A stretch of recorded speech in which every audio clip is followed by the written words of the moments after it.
तो जी हाँ मेरे प्यारे प्यारे शेर और शेरनियों, आप लोग स्वस्थ होंगे, मस्त होंगे। आप लोगों की स्टडी से चल रही होगी। तो आप बोर्ड के विद्यार्थी हैं।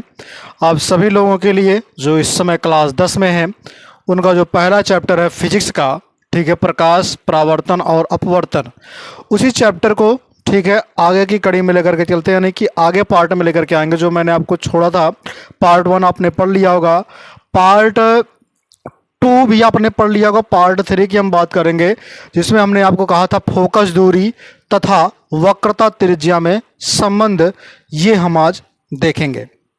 यानी कि अगर हम बात करें फोकस दूरी, और ये हो जाएगा फोकस दूरी तथा, हेडिंग लगाएंगे आप, फोकस दूरी तथा वक्रता त्रिज्या, वक्रता त्रिज्या में संबंध, यानी कि रिलेशन बिटवीन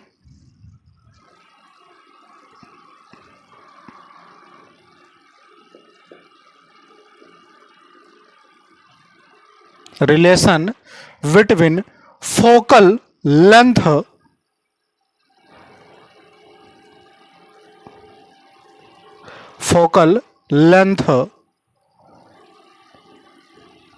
ठीक है, एंड रेडियस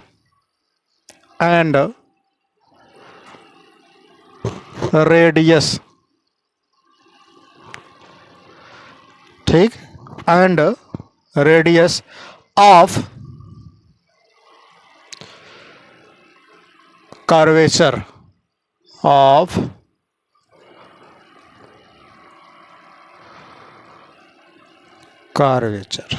ठीक। ये हेडिंग है, इंपॉर्टेंट भी है, ठीक है, ध्यान रखिएगा। तो इसलिए इस पे IMP लगा लीजिएगा। चलिए आइए देखते हैं। सबसे पहले चीज तो ध्यान रखिएगा, इसमें आपको स्टेटमेंट लिखना होता है। लिखेंगे क्या? माना, ठीक है। अब माने में क्या लिखेंगे? यम1 यम2 एक दर्पण है, एक दर्पण है जिसका ध्रुव P फोकस F, जिसका ध्रुव P फोकस क्या हो? F,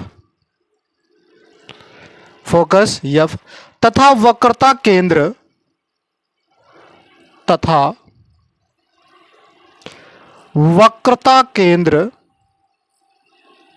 C, वक्रता केंद्र C है,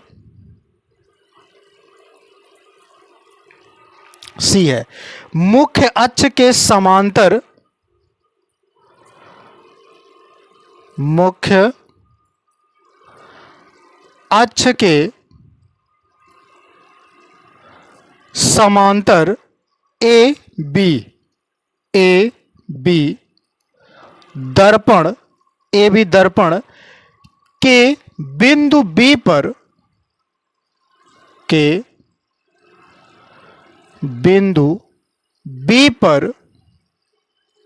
बिंदु B पर आपतित होती है,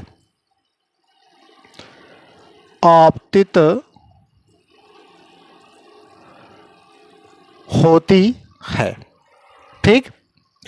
मुख्य अक्ष के समांतर ये क्या होती हैं? आपतित होती हैं। यह किरण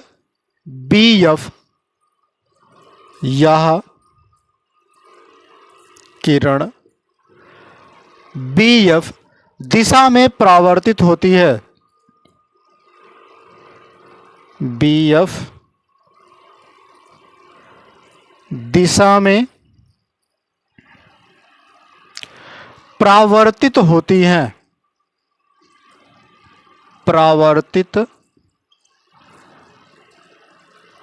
हैं, या C को बी को मिलाती हैं, यह वक्रता केंद्र यानी कि सी को बी से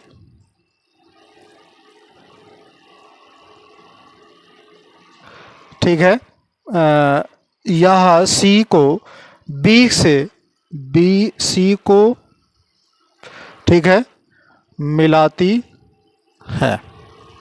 ठीक है, सी बी अभिलंब होता है, सी बी अभिलंब होता है।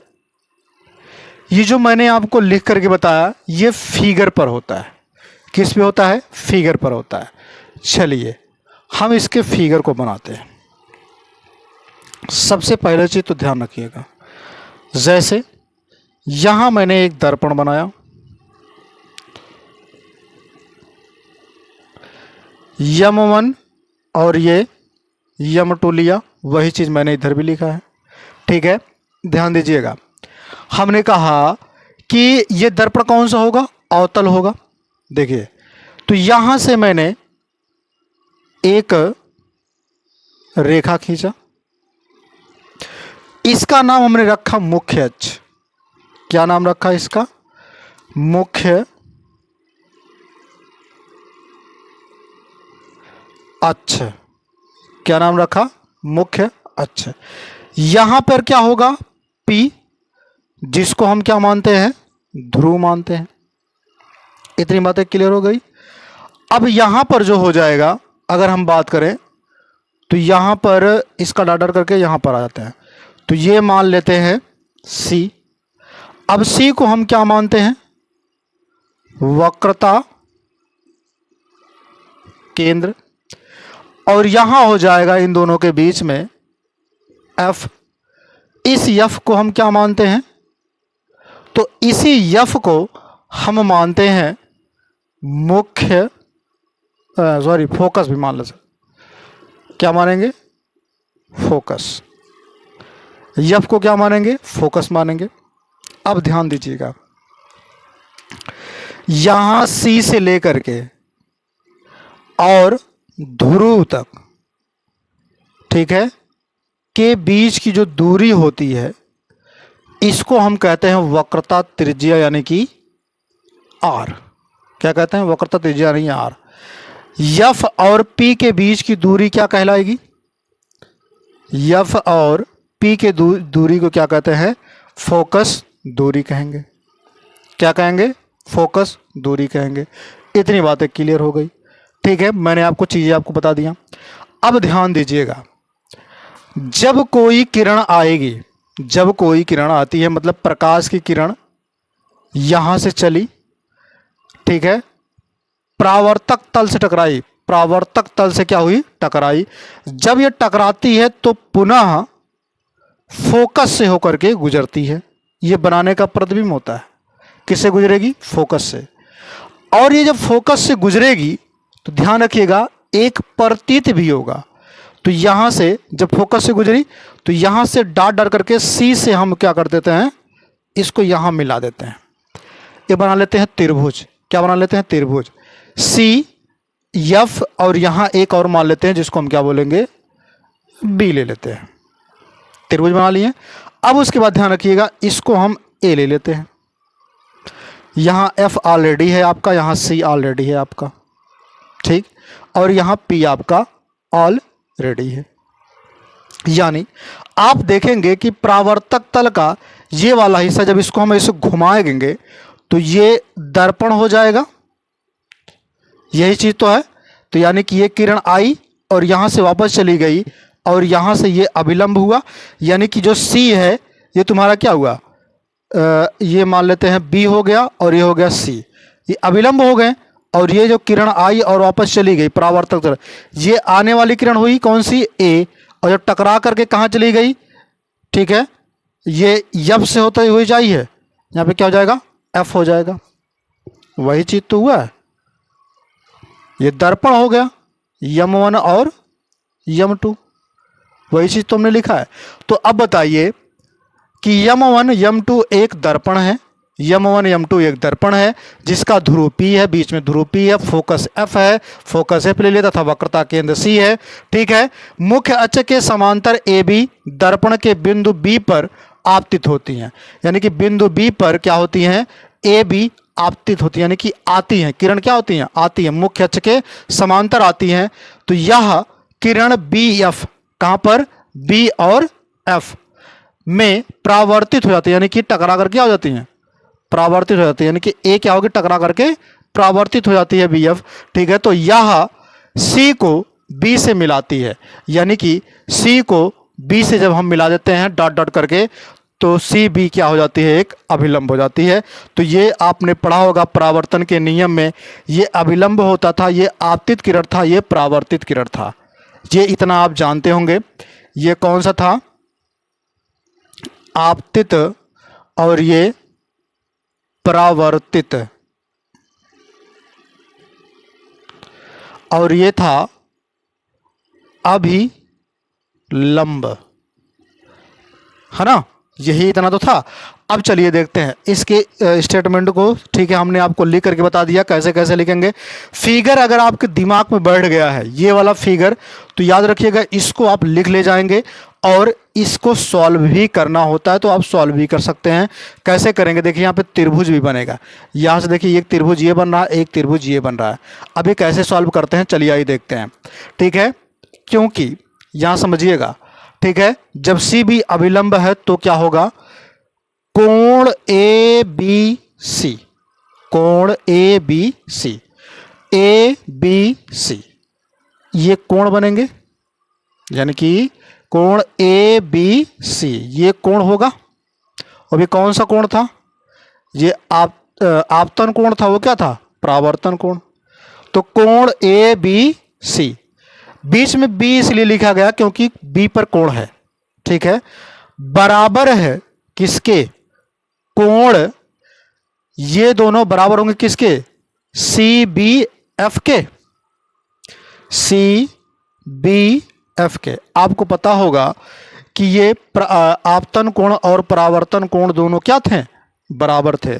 ठीक है, तो ये बराबर हो गए परावर्तन के नियम से। तो आप लिखेंगे यहां पर क्या,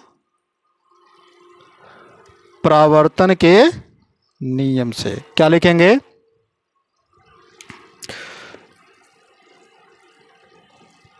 परावर्तन के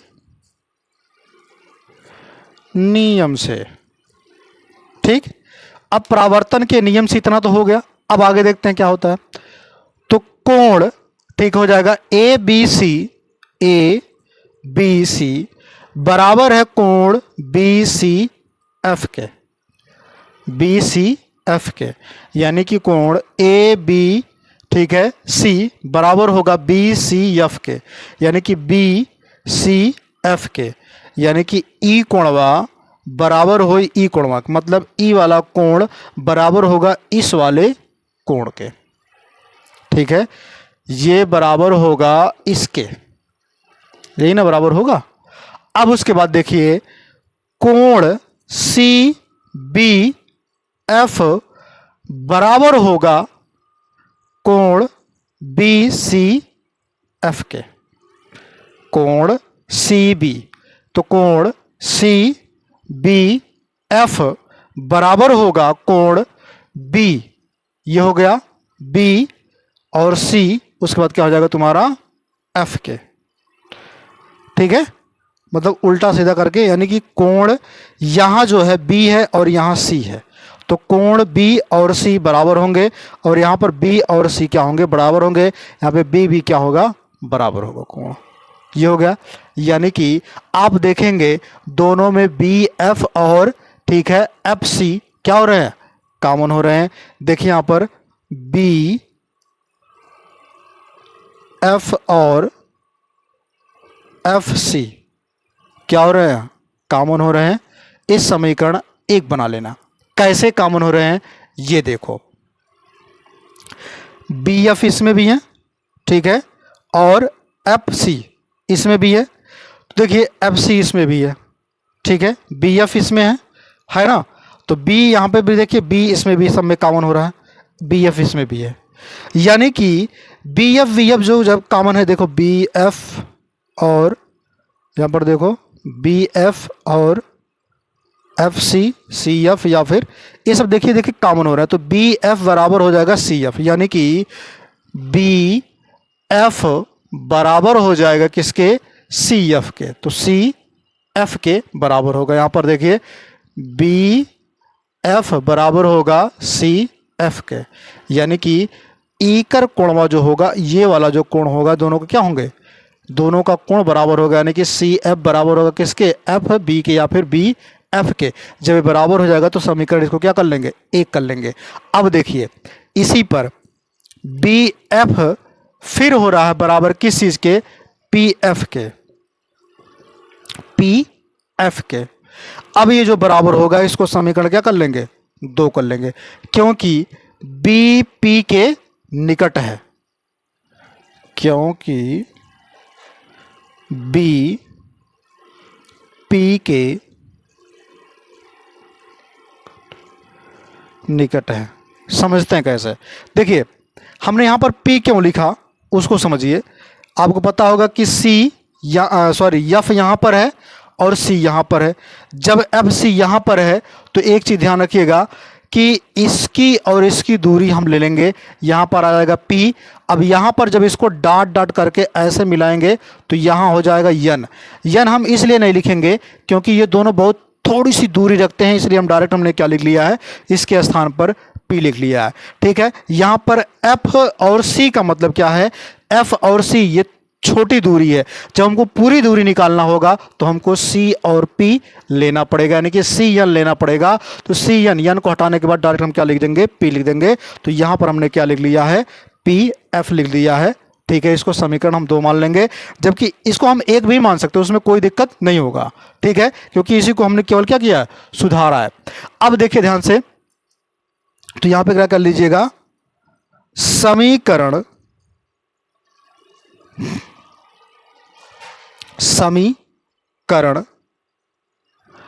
एक व दो से, इसको समीकरण एक, इसको समीकरण दो हमने माना।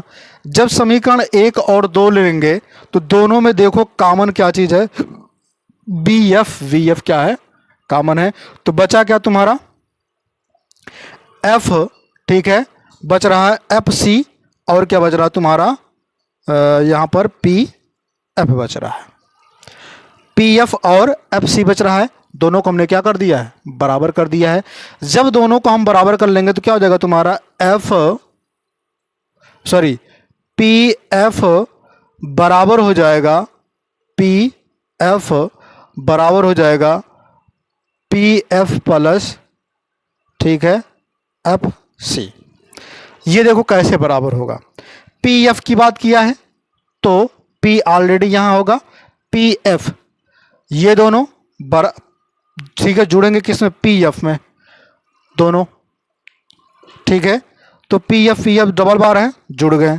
ठीक है, अब देखिए ध्यान से, जब दोनों पी एफ जुड़ गए हैं तो बचा क्या तुम्हारा, यहां पर पी एफ फिर हो गया और P F plus C F जुड़ा है, यानी कि ये दोनों पहले इसमें जुड़े हैं, फिर उसके बाद ये वाला भी आकर के जुड़ गया, यानी कि इसी के ऊपर यहां से भी तो यहां तक बनेगा, यहां से ये वाला बनेगा, यहां से ये, यहां से ये। यानी मैं आपको ऐसे बता दूं कि पी एफ ये हो गया, दो बार जुड़ा। ठीक है, क्योंकि ये एक यहां से हो गया तो यहां से यहां हो गया, यानी कि पी एफ प्लस में हो जाएगा, फिर पी एफ होगा क्योंकि यही वाला ऊपर जस्ट है, इसको हम ए बी हटा दिए हैं, पी एफ मान लीजिए। अब उसके बाद क्या कर लेंगे, हम पी सी को जोड़ देंगे। तो यहाँ पर देखिए एफ सी जोड़ लिया हमने। एफ सी कैसे जोड़ेंगे, क्योंकि ऑलरेडी हमने यहाँ पर पी एफ जोड़ लिया, तो पी एफ जोड़ा हमने। जब इतनी दूरियां हमने जोड़ लिया है तो जायज़ सी बात है, ये इतनी दूरियां जोड़ेंगे ना उसमें, तो क्या बचेगा, एफ सी बचेगा, वही चीज़ तो बचा। अब हम क्या कर लेंगे इसमें, तो देखिए दोनों को पी एफ बचा, तो दोनों को जब जोड़ेंगे तो क्या बचेगा, 2 पी एफ बचेगा, दोनों क्या बचेंगे, 2 पी एफ बचेंगे। जब 2 पी एफ, ये नीचे आपको दिख नहीं रहा होगा, यहां लिख देते हैं, जब ये दोनों जोड़ेंगे हम तो बचेगा क्या तुम्हारा, 2PF और क्या बचेगा तुम्हारा, अगर हम बात करें यहाँ पर PF और FC दोनों जब जोड़ेंगे तो तुम्हारा बचेगा F से तुम्हारा क्या होगा, कैंसिल हो जाएगा, बचेगा तुम्हारा PC। क्या बचेगा, PC। एफ दोनों में कॉमन है तो PC बचेगा तुम्हारा, यानी कि 2F की बात अगर हम करें तो यहाँ पर देखिए आप 2P, ये यहाँ P है यहाँ F है, इसकी बीच की दूरी को हम क्या माने हैं, F माने हैं, यानी कि 2F बराबर PC। तो P यहाँ है और C यहाँ है, इसकी बीच की दूरी C और P के बीच की दूरी को हम R माने हैं, तो इसके स्थान पर क्या हो जाएगा, R हो जाएगा। हमको क्या निकालना है, F का मान निकालना है, तो F बराबर क्या हो जाएगा, R/2 हो जाएगा। यानी हमको निकालना था फोकस दूरी तथा वक्रता त्रिज्या में संबंध, तो ये मैंने आपको निकाल करके दिखा दिया। ठीक है, आप सिंपल भाषा में यहीं पर देख करके निकाल सकते हैं। ठीक है, ध्यान रखिएगा, एक त्रिभुज ये भी बनेगा यहाँ से, यानी कि CBF बनेगा और FPB बनेगा। कुछ लोग इसको EN भी मान लेते हैं। ठीक है, अगर आप यहाँ EN लिखेंगे तो आपको फिर सुधारना पड़ेगा, समझ में आया। तो ये मैंने आपको ठीक है सॉल्व करके ये बता दिया, तो इसलिए अब आगे देखते हैं। ठीक है, अब उसके बाद जो आपका जो टॉपिक है वो अगला होगा प्रतिबिंब बनने के नियम, जो बहुत इंपॉर्टेंट है। बिना उस नियम के आप किसी भी प्रतिबिंब को बना नहीं पाएंगे। ठीक है, तो प्रतिबिंब बनने के नियम जो आपको याद रखने होंगे, क्योंकि इसी से आपको हर एक प्रतिबिंब बनाना होगा। अभी आपको 6 प्रतिबिंब बनाने होंगे। ठीक है, आगे चल करके जो आपको लेंस में भी मिलेंगे और दर्पण में भी मिलेंगे। ठीक है, तो अभी मैं केवल आपको दर्पण बना रहा हूं, तो दर्पण वाले में ही केवल बताऊंगा। ठीक है, चलिए अब है प्रतिबिंब बनने के नियम, हेडिंग लगाएंगे आप। ठीक है, प्रतिबिंब बनने के नियम। प्रतिबिंब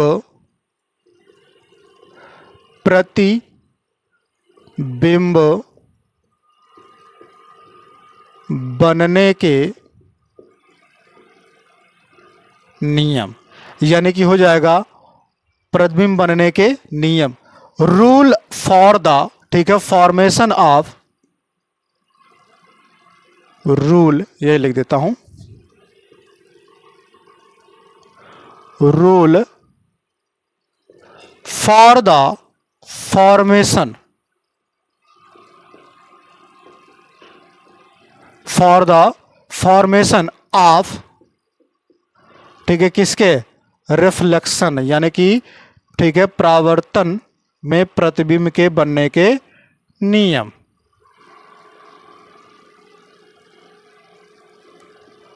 ठीक, अब देखिए ध्यान से, ये जो रूल कहता है मेरे रसगुल्लो, मेरे शेरों और सेनियों, रूल में 3 नियम होते हैं। तो सबसे पहले अगर मैं बात करूं यहां पर फर्स्ट वाले की, तो फर्स्ट रूल क्या कहता है समझिए, मुख्य अक्ष के समांतर आने वाली प्रकाश किरणें, मुख्य अक्ष के समांतर आने वाली प्रकाश की किरणें, मुख्य अक्ष के समांतर आने वाली प्रकाश की किरणें परावर्तित हो करके, परावर्तित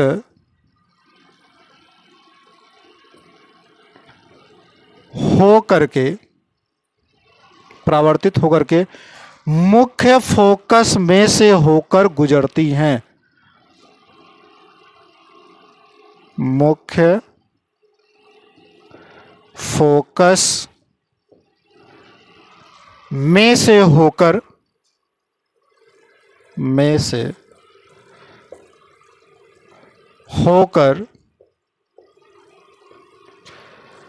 गुजरती है या आती हुई प्रतीत होती हैं, या आती हुई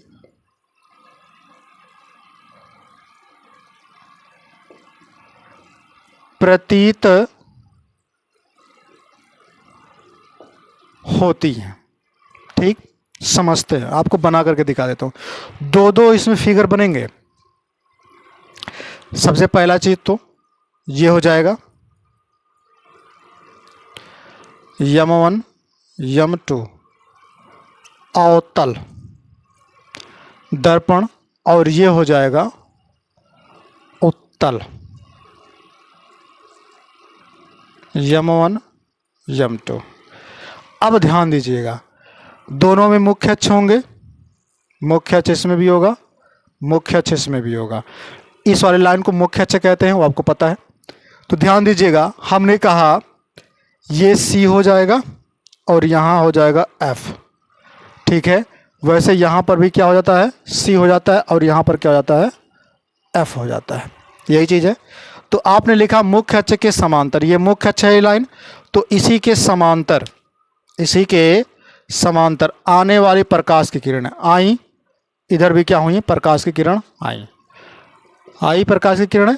फिर कह रहा प्रकाश की किरणें परावर्तित होकर मुख्य अक्ष के मुख्य फोकस में से, तो मुख्य फोकस ये है, तो यहाँ से, ठीक है, मुख्य फोकस में से होकर गुजरती, मुख्य फोकस में से हमने गुजार दिया। अब यहाँ से क्या होगा, गुजरती हैं या आती हुई प्रतीत होती हैं।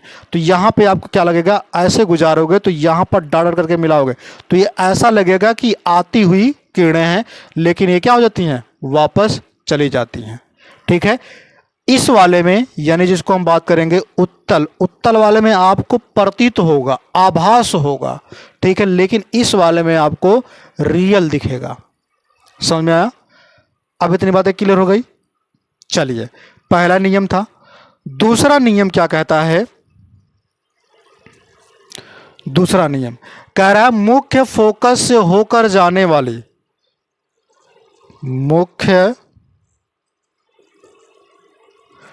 फोकस से होकर जाने वाली, ठीक है, मुख्य फोकस से होकर जाने वाली प्रकाश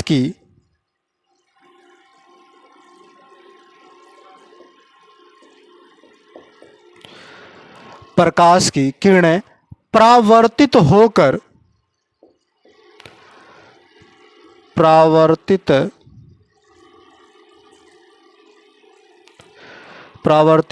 होकर मुख्य अक्ष के समांतर हो जाती हैं,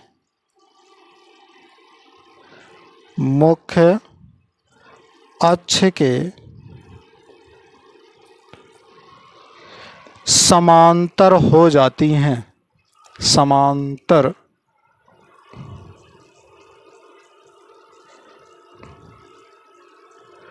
हो जाती हैं।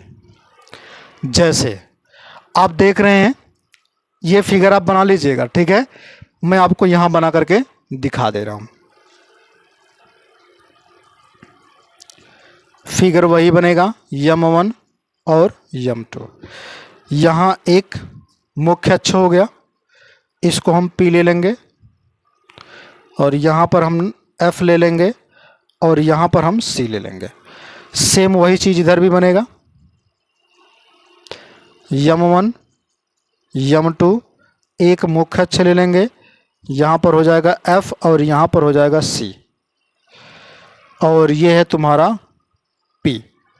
अब ध्यान दीजिएगा, हमने कहा कि मुख्य फोकस से होकर जाने वाली प्रकाश की किरणें, ठीक है, परावर्तित होकर मुख्य अक्ष के समांतर हो जाती हैं। तो मुख्य फोकस यानी कि मुख्य फोकस एफ यही है। तो जब इससे आएंगी किरणें तो परावर्तक तल से टकराएंगी तो इसके क्या होंगे, मुख्य अक्ष के समांतर हो जाएंगे। प्रकाश की किरणें आई और ये देखिए मुख्य अक्ष है, तो मुख्य अक्ष के क्या हो रही हैं, समांतर हो रही है ना किरणें, यानी कि इसी से टकरा करके परावर्तक तल से जब ये परावर्तक तल से टकरा रही मेरे रसगुल्लों, तो ये टकराने के बाद क्या हो रही है, मुख्य अक्ष के समांतर हो जा रही हैं। वैसे इधर भी तुम्हारा बनेगा।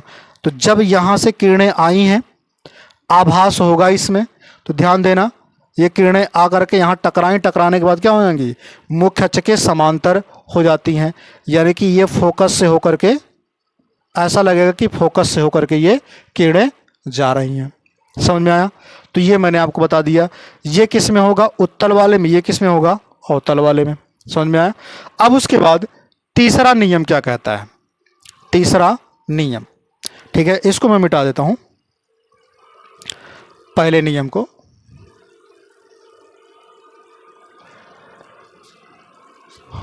फिगर बना रहने देता हूं, ठीक है, क्योंकि इसमें अभी फिगर बना देता हूं।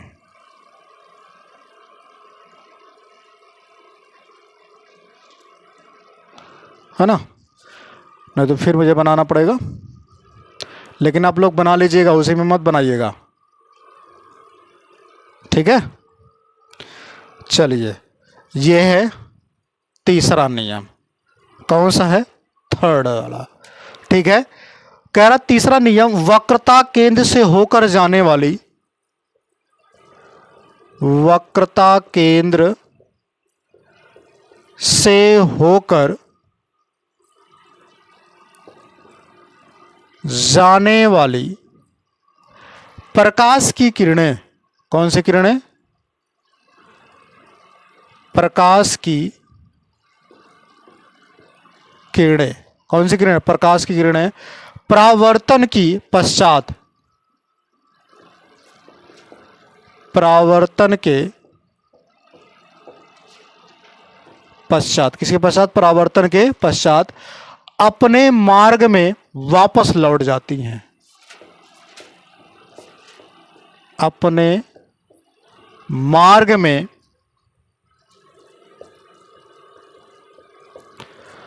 वापस लौट जाती हैं। ठीक, क्लियर हो गया होगा इतनी बात। यानी इसका क्या मतलब है कि वक्रता केंद्र, वक्रता केंद्र यही है, जब कोई भी किरण वक्रता केंद्र से होकर हुई जाती है, जैसे वक्रता केंद्र यही, अगर यहां से गुजारेंगे, वक्रता केंद्र ये है, अगर हम किरण को वक्रता केंद्र से गुजारेंगे तो ध्यान रखिएगा वो क्या होगी, परावर्तन के पश्चात वापस अपने माध्यम में चली जाती है, यानी कि इसे टकराई और फिर से क्या होगी, अपने माध्यम में वापस चली जाती है। वैसे इसमें भी होगा। देखिए वक्रता केंद्र यहाँ पर है, तो यहाँ से मैं ऐसे कर देता हूँ, डॉट डॉट यहाँ मिला देता हूँ, ठीक है। तो ये क्या होंगी, आएंगी तो, लेकिन परावर्तक तल से टकरा करके पुनः उसी माध्यम में वापस लौट जाएंगी। तो ये रहा, मैंने आपको बनने के नियम बता दिए हमने, ठीक है। तो आज की वीडियो यहीं तक, फिर मिलेंगे नए वीडियो में नए तरीके से। तब तक के लिए आप लोग हंसते रहिए, मुस्कुराते रहिए, और जाते जाते 2 लाइनें आपके लिए, ठीक है। जब सब्र की आदत लग जाए ना, जब सब्र की आदत लग जाए तो जान से प्यारी वस्तुएं भी,